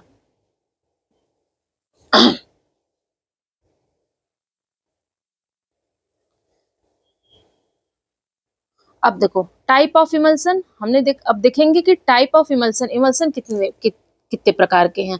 तो पहला हमने इमल्सन देखा, dispersion of oil in water. जैसे मिल्क क्या होता है, मिल्क जो है एक प्रकार का इमल्सन होता है जिसमें डिस्पर्स होता है ऑयल वाटर में। वैनिशिंग क्रीम क्या है, एग्जाम्पल है इमल्सन का, जिसमें डिस्पर्सन ऑफ ऑयल क्या है, वाटर में। दूसरा dispersion of water in oil, पहले हम देख रहे थे dispersion of oil in water है, अब dispersion of water in oil. दोनों फेज क्या है, देखो यहाँ पे भी दोनों फेज लिक्विड थे, है ना, यहाँ पे दोनों फेज क्या है, लिक्विड है, यहाँ पे भी दोनों फेज लिक्विड है। लेकिन milk is an example of emulsion, और मिल्क किसका इमल्सन है, ऑयल का वाटर में। ओके, मिल्क में फैट होता है ना, और वो फैट किसका इमल्सन है, फैट प्लस वाटर का इमल्सन है मिल्क। वैनिशिंग क्रीम जो है वो क्या है, ऑयल का वाटर में इमल्सन है। तो वाटर का ऑयल में हम देखेंगे dispersion of water in oil. Butter क्या है, वाटर का ऑयल में है। क्रीम क्या है, क्रीम भी जो है आपका वाटर का ऑयल में इमल्सन है। ठीक, एंड नाउ मोस्ट इम्पॉर्टेंट, ये आप कोई भी एग्जाम के क्वेश्चन पेपर उठा के देखोगे, even I have seen in UPSC, BPSC, RAS, देखो जब हम कुछ भी पढ़ाते हैं तो उसका पीवाईक्यू जरूर देख के पढ़ाते हैं। तो comparison of true solution, colloidal solution and suspension. ठीक, क्या होते हैं, ट्रू सोल्यूशन क्या होता है, कोलाइडल सोल्यूशन क्या होता है, सस्पेंशन क्या होता है। तो ट्रू सोल्यूशन क्या होता है, ट्रू सोल्यूशन के लिए साइज ऑफ पार्टिकल 1 नैनोमीटर से कम होनी चाहिए। कोलाइडल में 1 नैनोमीटर इंटू 100 नैनोमीटर, 1 नैनोमीटर में कितना होता है, 10⁻⁻9 मीटर, है ना। और सस्पेंशन में क्या होता है, साइज ऑफ पार्टिकल 100 नैनोमीटर से ज्यादा, इसी वजह से वो दिखाई देते हैं। विजिबिलिटी क्या होता है, ट्रू सोल्यूशन में याद कर लो, ट्रू सोल्यूशन में जो सॉल्यूट पार्टिकल थे वो इनविजिबल रहेंगे टू द नेक्ड आई। ठीक, कोलाइडल सोल्यूशन में सॉल्यूट पार्टिकल हमने क्या देखा था कि सॉल्यूट पार्टिकल जो है कोलाइडल सोल्यूशन में वो इनविजिबल हैं। अगर हम नग्न आंखों से देख रहे हैं तो कोलाइडल सोल्यूशन में क्या है, क्योंकि उनका देखो इतना साइज छोटा है तो वो नेक्ड आई को इनविजिबल है। तो एंड देयर स्कैटरिंग इफेक्ट, अगर हमको ये देखना है कि स्कैटर कर रहे हैं कि नहीं बीम ऑफ लाइट को, तो चूंकि वो इनविजिबल है तो माइक्रोस्कोप से देखा जाएगा। सस्पेंशन में हम देखेंगे कि सॉल्यूट पार्टिकल क्या है, जो हमारे सॉल्यूट पार्टिकल्स हैं वो विजिबल है। 100 नैनोमीटर से बड़ा है पार्टिकल तो विजिबल रहेगा, और माइक्रोस्कोप से भी हम देख सकते हैं। तो डिफ्यूजन ऑफ पार्टिकल हम देखेंगे ट्रू सोल्यूशन में, तो पार्टिकल का डिफ्यूजन ट्रू सोल्यूशन में तेजी से होता है, कोलाइडल में धीमे धीमे पार्टिकल का सोल्यूशन होगा। और सस्पेंशन में क्या होता है, सस्पेंशन में पार्टिकल डोंट डिफ्यूज, आपने देखा है। नेचर क्या होता है ट्रू सोल्यूशन का, नेचर तो होमोजीनियस होगा। कोलाइडल को हमने देखा क्या, कोलाइडल का नेचर हेट्रोजीनियस होता है, लेकिन वो बिहेव कैसे करता है, होमोजीनियस से, है ना। और सस्पेंशन क्या होता है, सस्पेंशन का नेचर होता है हेट्रोजीनियस। सेटिंग ट्रू सोल्यूशन, जैसे हमने कोई सोल्यूशन देखा जिसमें particle, true solution generally solution को ही वो कह रहा है, ठीक।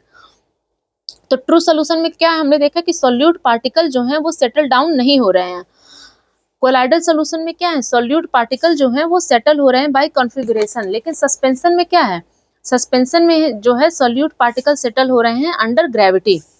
फिल्ट्रेबिलिटी, फिल्ट्रेशन हो रहा है कि नहीं, तो ट्रू सोल्यूशन में जो सोल्यूट पार्टिकल हैं वो पास हो जाएंगे through the filter paper and parchment membrane. Filtration क्या है यहाँ पे इम्पॉसिबल है।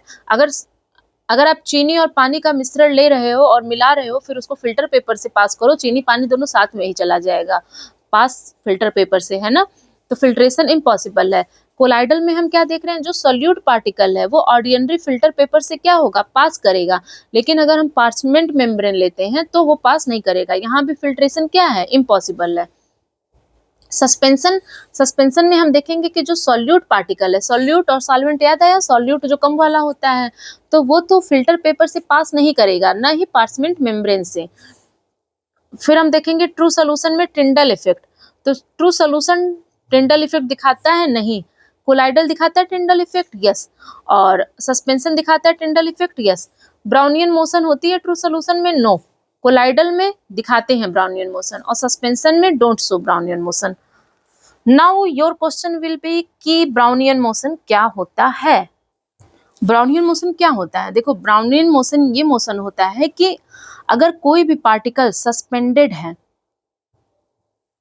किसी भी मीडियम जनरली क्या होगा, लिक्विड या गैस, अगर कोई भी पार्टिकल लिक्विड या गैस में सस्पेंडेड है तो जो रैंडम मोशन होता है पार्टिकल का, वही क्या होता है, ब्राउनियन मोशन होता है। तो कोलाइडल सॉल्यूशन में क्या है, ब्राउनियन मोमेंट होगा, वहां पे जो आपका मैटर है, जो आपका कोलाइडल सॉल्यूशन में क्या है कि जो आपका पार्टिकल होगा वो सस्पेंडेड होगा, रैंडम मोशन होगा उस पार्टिकल का जो मीडियम में है। लेकिन ट्रू सॉल्यूशन और सस्पेंशन में कोई भी ब्राउनियन मोमेंट नहीं होगा, ठीक है। सेपरेशन ऑफ सब्सटेंस, ये मैंने एनसीईआरटी का चैप्टर करवाया है प्लेलिस्ट में, आप उसको भी देख सकते हैं, नहीं तो हम लोग यहाँ भी कर ले रहे हैं, जब यहाँ सब कर रहे हैं तो ये भी करेंगे, ओके। सेपरेशन ऑफ सब्सटेंस, देखो कैसे आखिर क्यों जरूरत पड़ती है किसी भी सब्सटेंस को सेपरेट करने की, अशुद्धियों को अलग करने के लिए, टू रिमूव द इम्प्योरिटीज। पानी गंदा है उसको हम कैसे साफ करेंगे, चावल गंदा है उसको कैसे साफ करेंगे, नमक बनाना है नमक कैसे बनेगा, ये किसी न किसी सेपरेशन से ही आ रहे हैं। पानी को उबालना है तो ये भी एक प्रकार का सेपरेशन है। पहला हमारा जो मेथड है वो है हैंड पिकिंग मेथड। तो हैंड पिकिंग, हस्त चयन, ठीक है। तो मतलब इस मेथड को हम कब यूज कर सक रहे हैं, जो हमारा सेपरेशन ऑफ सब्सटेंस में हैंड पिकिंग मेथड है उसमें अगर ज्यादा, जैसे अगर मान लो हमें चावल में गंदगी पड़ी है तो चावल घर में इसको बीनना कहते हैं, तो मम्मी लोग या अगर आप खुद से खाना बनाते होंगे तो चावल से अशुद्धियां हम हाथ के माध्यम से निकाल देते हैं, है ना।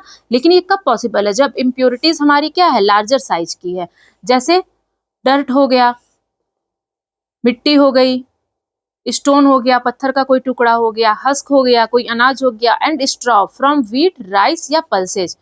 तो इसे हमने कहा कि ये क्या, कौन सी मेथड है, हैंड पिकिंग मेथड है। हैंड पिकिंग मेथड के लिए जो हमारी इम्प्योरिटी है वो जनरली लार्ज नहीं रहनी चाहिए, है ना। तो अगर आपको ये आ जाए कि हैंड पिकिंग मेथड क्या होता है तो आपको पता होगा, ठीक। दूसरा मेथड होता है थ्रेशिंग मेथड। पहले तो इम्प्योरिटी बड़ी थी, ज़्यादा थे, इम्प्योरिटी बड़ी थी, तो हमने देख लिया कि इम्प्योरिटी अगर लार्जर साइज की है तो ये हो गया हमारा हैंड पिकिंग मेथड। लेकिन थ्रेशिंग क्या होता है? थ्रेशिंग जनरली स्टाक से जब हम ग्रेन को अलग करते हैं तो ये प्रोसेस होती है थ्रेसिस। जैसे धान को पीट पीट के चावल निकालना, ये किसका एग्जाम्पल है? थ्रेसिंग का, ताड़ना।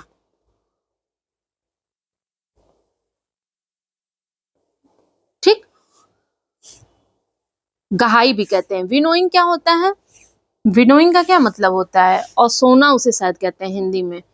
तो देखो, विनोइंग का जैसे कि हवा के, आपने देखा होगा गाँव में जब ज्यादा चावल होता है, हम लोग के यहाँ भी चावल को जब साफ करना होता है तो अगर हम उसे हवा के माध्यम से, विंड, विनोइंग लगा है ना, विंड, हवा के माध्यम से अगर जो है हमने हैवियर और लाइटर कंपोनेंट को अलग कर लिया तो इस प्रोसेस को हम क्या कहेंगे? विनोइंग कहेंगे। जनरली फार्मर यूज करते हैं इस मेथड को ताकि वो सेपरेट जो लाइट स्ट्रॉ मटेरियल है हैवी ग्रेन से अलग कर सकें। जिनके घर में खेती होती होगी उन्हें अच्छे से पता होगा। ठीक है। सीविंग मेथड क्या होता है? सीविंग मेथड पता होगा आपको, सीव, चलनी, है ना। तो इस मेथड का यूज किया जाता है जब हम किसी भी मिक्सचर के दो कंपोनेंट को जिनके डिफरेंट साइजेस हैं अलग करते हैं। जैसे आटा हम लोग घर में गूंथते हैं, आटे में कुछ अशुद्धियां होती हैं तो चाल के हमें छोटे छोटे आटे नीचे आ जाते हैं और गंदगी ऊपर रह जाती है ना। तो सीविंग अलाउज करता है फाइन फ्लोर पार्टिकल जो पास कर सके सीव के रास्ते से, और जो बिगर इम्प्योरिटीज हैं वो सीव में रह जाए, जो मैंने बताया। सेडिमेंटेशन, सेडिमेंटेशन अगर आपको ये कहा जाए कि किसी भी मिक्सचर में हमको हैवियर कंपोनेंट अलग करना है तो वो कैसे अलग होगा? सेडिमेंटेशन के कंपोनेंट से। क्योंकि अगर आप किसी भी, कोई मिश्रण है और हैवियर कंपोनेंट है, वहां पे आप उसमें पानी ऐड करते हो तो जो हैवियर कंपोनेंट है वो क्या होगा? नीचे नीचे की सतह पे बैठ जाएगा, और ये प्रोसेस आपकी होती है सेडिमेंटेशन की। डिकेंटेशन क्या होता है? सेडिमेंटेशन अगर हमने कर लिया कि वो जो हैवियर कंपोनेंट है वो नीचे बैठ लिया तो वाटर विद द डस्ट अलग हो जाएगा। ठीक, सेडिमेंटेशन के प्रोसेस से हमने क्या किया कि जो भारी हैवियर कंपोनेंट था वो नीचे बैठ गया, ये हो गया सेडिमेंटेशन। तो सेडिमेंटेशन के बाद जो है वाटर अलोंग विद डस्ट उसको अलग कर लिया गया, और इस प्रोसेस को कहा गया डिकेंटेशन। और सेम प्रिंसिपल कब यूज किया जाता है? जब दो मिक्सचर एक दूसरे से नहीं मिलते हैं। ठीक,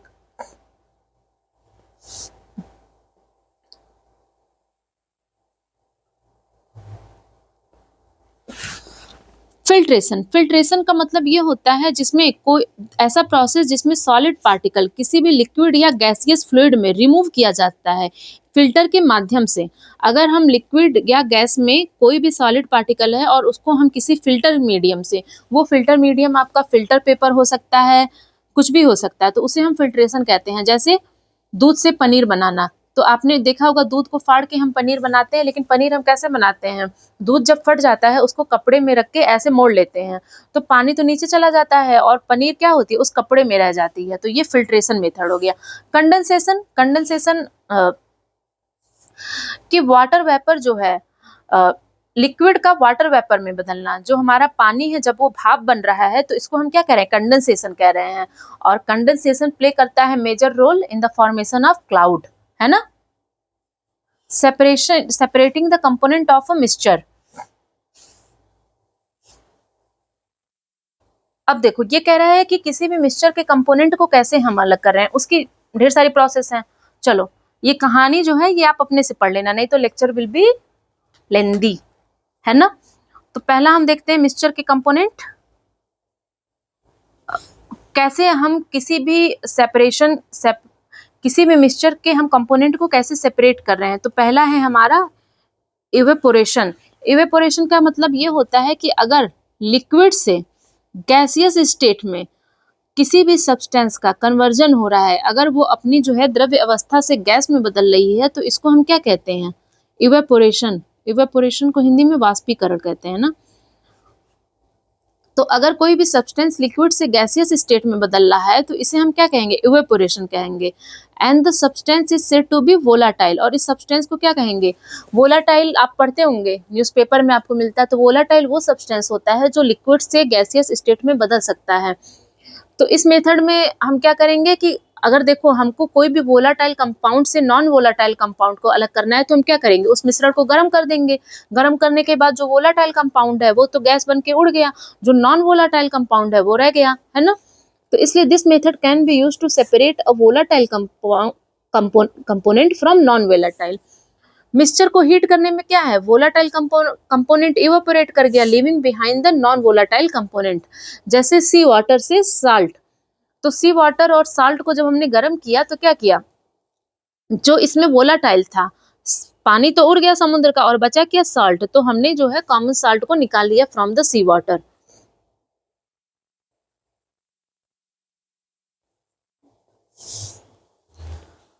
नाउ सेंट्रीफ्यूगेशन क्या होता है।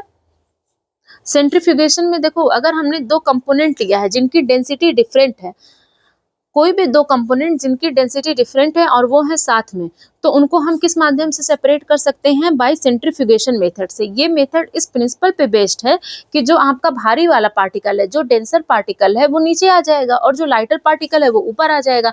अब जब देखो भारी चीज क्या अंदर बैठ जाएगी, तो अगर भारी चीज नीचे आ गया और लाइटर पार्टिकल ऊपर आ गया तो हम क्या करेंगे, भारी चीज को नीचे से निकाल लेंगे, है ना, जब तेजी से, व्हेन स्पिन रैपिडली। और वो डिवाइस जो इनके लिए यूज की जाती है, इन कंपोनेंट के लिए जिनकी डेंसिटी डिफर है उनको अलग करने के लिए, उस डिवाइस को हम कहते हैं सेंट्रीफ्यूज। ठीक,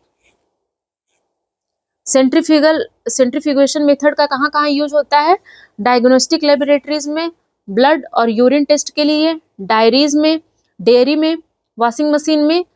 वॉशिंग मशीन में कौन सा मेथड यूज होता है, सेंट्रीफ्यूगेशन, ताकि वाटर जो है वो वेट क्लॉथ से हटाया जा सके, है ना, कपड़ा सुखाते वक्त।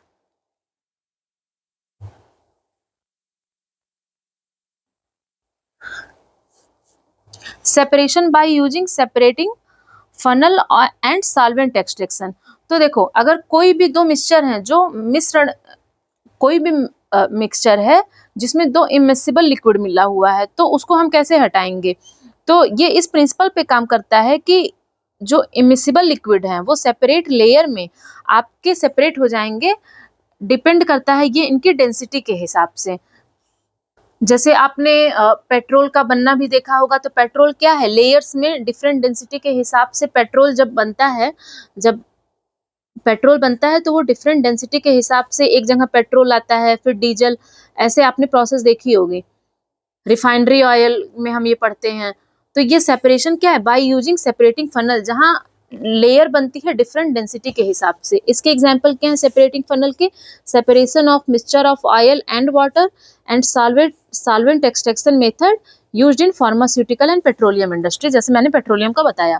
ठीक है, सब्लिमेशन, कपूर कितने लोगों ने जलाया है, कपूर आप जब जलाते होगे तो देखते होगे, कपूर मतलब कैम्फर, है ना, कुछ लोग यूनाइटेड स्टेट से भी बिलोंग करते हैं, कपूर का नहीं मतलब पता। तो देखो कैम्फर अगर हम जलाते हैं तो हम क्या देखते हैं कि वो डायरेक्टली सॉलिड से क्या है, गैस में जा रहा है। जनरली हम देख रहे थे कि हमने सॉलिड लिक्विड में चेंज हो रहा है या लिक्विड गैस में चेंज हो रहा है, लेकिन सब्लिमेशन इज द प्रोसेस जहाँ पे हमारा जो सॉलिड है वो डायरेक्ट गैसियस या वेपर फेज में चेंज होता है गर्म करने पे, without passing through the liquid phase. ठीक, इसका एक एग्जाम्पल क्या है, सब्लिमेशन का एक एग्जाम्पल है आपका कैम्फर। कैम्फर तो आपको पता होगा, लेकिन एग्जाम में पूछा जाता है नेफ्थालीन, आयोडीन, एंथ्रासीन, इसमें से कौन कौन सब्लिमेशन के एग्जाम्पल है, तो इसमें सब सब्लिमेशन के एग्जाम्पल है।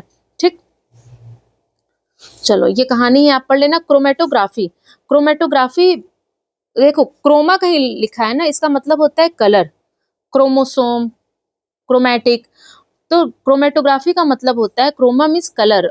ठीक, देखते हैं क्रोमेटोग्राफी में होता क्या है।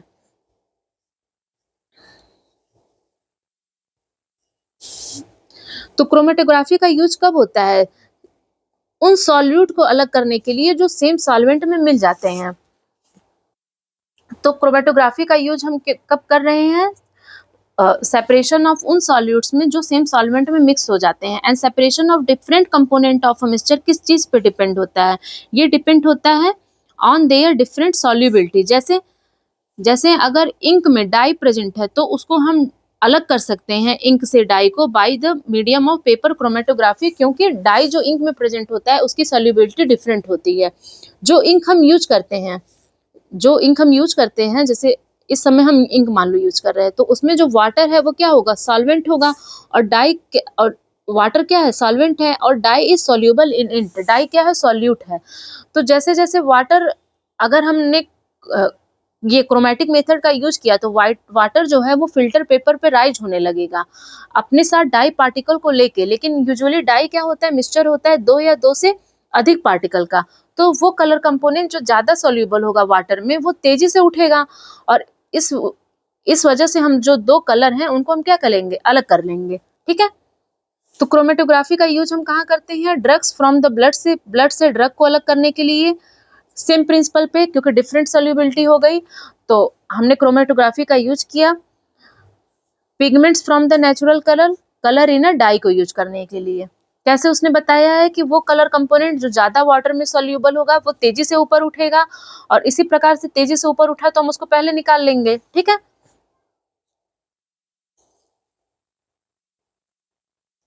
Simple distillation method, very very important, कई बार एग्जाम में पूछा जा चुका है। देखो एक चीज और, अभी कुछ एग्जाम लगे हुए हैं इसलिए हम और ज्यादा डिटेल में नहीं जा रहे हैं। अगर अगर हम पर डे एनसीईआरटी की क्लास करते हैं तो हम एग्जाम्पल के माध्यम से और डिटेल में जाएंगे, लेकिन अभी आपका नंबर लेने के हिसाब से हो रहा है। ठीक है, ताकि आपका जल्दी से खत्म हो जाए केमिस्ट्री। सिंपल डिस्टिलेशन, अगर किसी भी मिक्सचर में लिक्विड क्या होता है, मिक्सिबल होता है। अगर कोई मिक्सचर हमने ले लिया और उसमें लिक्विड मिक्स हो सकता है। देखो हमें किसी मिक्सचर में अगर ज्यादा लिक्विड है और वो लिक्विड्स क्या है, किसी भी मिक्सचर में मिक्सिबल है, तो हम उन लिक्विड्स को कैसे अलग करेंगे, उन लिक्विड को अलग करेंगे by the method of simple distillation. इसके लिए क्या होना चाहिए, जो हमारे लिक्विड है ना उनका जो है बॉइलिंग पॉइंट क्या होना चाहिए, किसी भी मिश्रण में वो अलग होना चाहिए। तो उसे हम डिस्टिलेशन के प्रोसेस से अलग कर सकते हैं। बस हमको इसमें इतना याद करना है। कैसे, देखो बॉइलिंग पॉइंट अलग होगा तो जिसका बॉइलिंग पॉइंट ज्यादा होगा, जल्दी से वो लिक्विड इनटू वाटर वेपर में चेंज हुआ, और इस माध्यम से हम क्या है, मिक्सचर को अलग कर लेंगे। और डिस्टिलेशन की प्रोसेस, सिंपल डिस्टिलेशन के प्रोसेस तभी पॉसिबल है जब लिक्विड का टेम्परेचर जो है, उनके जो बॉइलिंग पॉइंट है, उनके जो बॉइलिंग पॉइंट में डिफरेंस है टेम्परेचर में, वो 25 के से ज्यादा हो, के फॉर केल्विन। ठीक।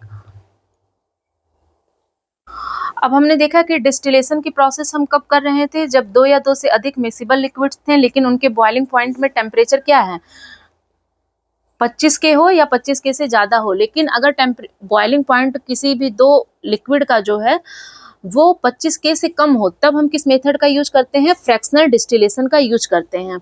और इसका यूज हम कब करते हैं, जब separation of different gas from the air. इसके लिए ये कंडीशन होनी चाहिए कि दोनों के बॉइलिंग पॉइंट का जो डिफरेंस है वो लेस देन 25 के होना चाहिए। ठीक, बाकी आप पढ़ लेना, देखो थियरी दी हुई है। ठीक है। Separation of different gas present in the air, air चूंकि हम जानते हैं क्या होता है, होमोजीनियस मिक्सचर होता है।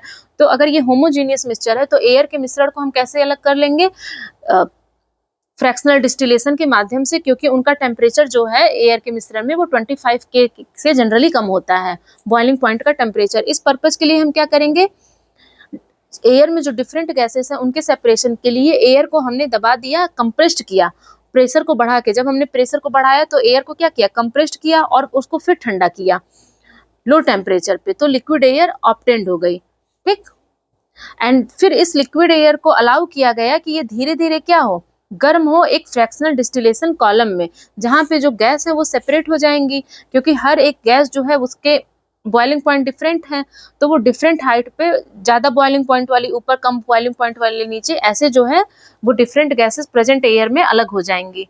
ठीक। फ्रैक्शनल डिस्टिलेशन के माध्यम से हमारी जो एयर गैसेस में प्रेजेंट है हम उनको निकाल सकते हैं। आई होप आपको समझ में आया होगा। देखो ये थोड़ा सा कॉम्प्लेक्स टॉपिक था एंड आई हैव ट्राइड कि 1 घंटे में ही खत्म हो जाए। सीइंग योर एग्जाम, तो जहां आपको नहीं समझ में आए आप कमेंट के माध्यम से पूछ सकते हैं। ठीक है, उस पर दूसरी वीडियो बन जाएगी। नाउ ये हमारी यूपी पीसीएस के लिए टेस्ट सीरीज चल रही है, जो आपको मिलेगी 999 में, जहाँ पे आपको 7 सब्जेक्ट वाइज टेस्ट मिलेंगे, 8 फुल लेंथ टेस्ट मिलेगा, 3 सीसैट के टेस्ट मिलेंगे। देखो यूपीएससी के लिए भी हमारी 30 सेकंड का प्रमोशन है, जिनको जाना है जा सकते हैं। यूपीएससी के लिए भी हमारी mains answer writing test series चल रही है, जो आप अगर एडमिशन लेते हो वन टाइम पेमेंट में, तो वो वन टाइम पेमेंट का 12,000 फीस है, लेकिन फीस से इंपॉर्टेंट है फीचर। फीचर ये है कि हमारी ये जो टेस्ट सीरीज है यूपीएससी मेंस के लिए as well as UP PCS mains के लिए, यूपी पीसीएस मेंस की फीस जो है वो 7,000 से 8,000 के पास है। यूपीएससी की फीस आपकी है 12,000, जिसमें फीचर्स में आपको ये है कि यूपीएससी मेंस के टेस्ट पेपर में आपको मिलते हैं 100 test paper and every paper contain 5 question. Test paper दोनों मीडियम में अवेलेबल है। हर 100 पेपर में आपको 5 क्वेश्चन मिलेंगे और हर दूसरे दिन पे आपको एक पेपर मिलेगा, जो आपको पेपर लिख के हमें व्हाट्सएप के माध्यम से, जीमेल के माध्यम से या टेलीग्राम के माध्यम से देना होगा। और हमारे इवेलुएटर जो इंटरव्यू गिवन कैंडिडेट हैं वो आपके आंसर को इवेलुएट करके विद इन 72 आवर्स वो आपको भेजेंगे। और जब आपके टेस्ट पेपर सबमिट हो जाएंगे और सारे कैंडिडेट्स के, तो हमारी जूम क्लासेस होती हैं सर के द्वारा, जिन जूम क्लासेस में आपके सारे क्वेरीज लिए जाएंगे और इसमें आपको इंक्लूडेड होता है mentorship till your selection. The most important thing, जहाँ पे भी आपको डाउट हो आप हमारी टीम से बात कर सकते हैं। इवेल्युएशन के बाद आप ये पेपर तब तक लिखते रहो जब तक आपके 100 टेस्ट पेपर पूरे नहीं हो जाते हैं and you will see the change. So the topic is over, enjoy. Next हम लोग नेक्स्ट टॉपिक में मिलते हैं।